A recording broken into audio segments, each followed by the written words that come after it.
कल हमने वीडियो में बताया था साधकों की प्रति, जो कि आधा था।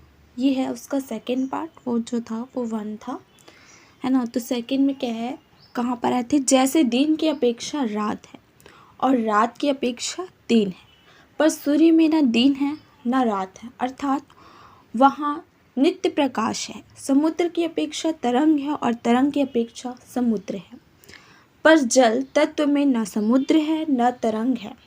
ऐसे ही गुणों की अपेक्षा से उस तत्व को सगुण, निर्गुण और आकार की अपेक्षा से उस तत्व को साकार, निराकार कहते हैं। वास्तव में तत्व न सगुण है न निर्गुण है, न साकार है न निराकार है। वह एक ही तत्व प्रकाश की अपेक्षा से प्रकाशक, आश्रित की अपेक्षा से आश्रय और आधेय की अपेक्षा से आधार कहा जाता है। प्रकाशय, आश्रित और आधेय तो व्याप्य, विनाशी एवं अनेक हैं, पर प्रकाशक, आशय और आधार व्यापक, अविनाशी एवं एक है। प्रकाशय, आश्रित और आधेय तो नहीं रहेंगे, पर प्रकाशक, आश्रय और आधार रह जाएगा। किंतु प्रकाशक, आश्रय और आधार ये नाम नहीं रहेंगे, प्रत्युत एक तत्व रहेगा।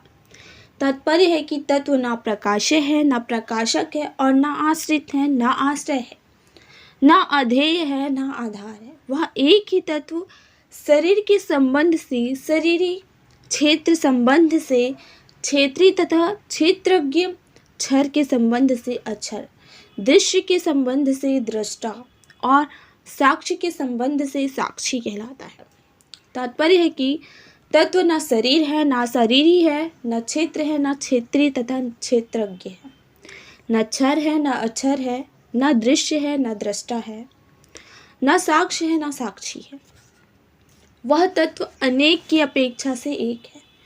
जड़ की अपेक्षा से वह चेतन है, असत की अपेक्षा से वह सत्य है, अभाव की अपेक्षा से वह भाव रूप है, अनित्य की अपेक्षा से वह नित्य है, उत्पन्न वस्तु की अपेक्षा से वह अनुत्पन्न है, नाशवान की अपेक्षा से वह अविनाशी है, और असत, जड़, दुख रूप संसार की अपेक्षा से वह सच्चित आनंद रूप है।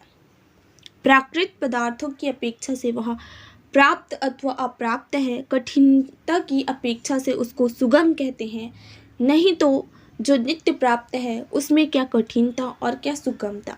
तात्पर्य है कि तत्व न अनेक है, न एक है, न जड़ है, न चेतन है, न असत है, न सत्य है, न अभाव रूप है, न भाव रूप है, न अनित्य है, न नित्य है, न उत्पन्न है, न अनुत्पन्न है, न नाशवान है, न अविनाशी है, न असत जड़ दुख रूप है, न सच्चित आनंद रूप है, न प्राप्त है, न अप्राप्त है, न कठिन है, न सुगम है। अर्थात शब्दों के द्वारा उस तत्व का वर्णन नहीं होता। वह तत्व परतः सिद्ध की अपेक्षा से स्वतः सिद्ध है।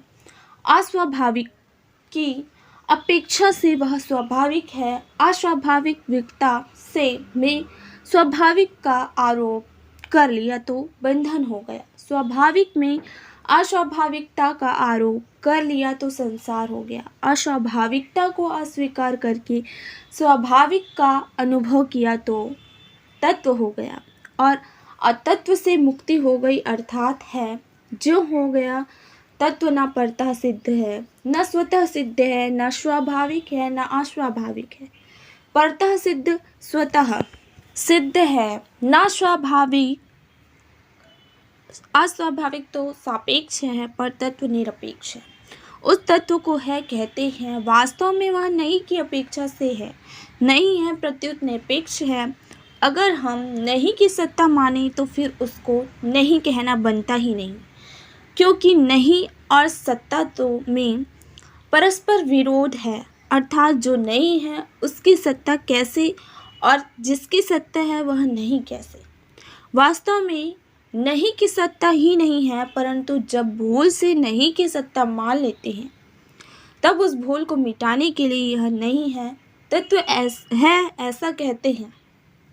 जब नहीं की सत्ता ही नहीं है तब तत्व को है कहना भी बनता नहीं। तात्पर्य है कि नहीं की अपेक्षा से ही तत्व को है कहते हैं। वास्तव में तत्व ना नहीं है और ना है। गीता में आया है ज्ञेयं यत् प्रवक्ष्यामि, है ना, आनंदितम परम ब्रह्म न सत्यं द्युच्यते।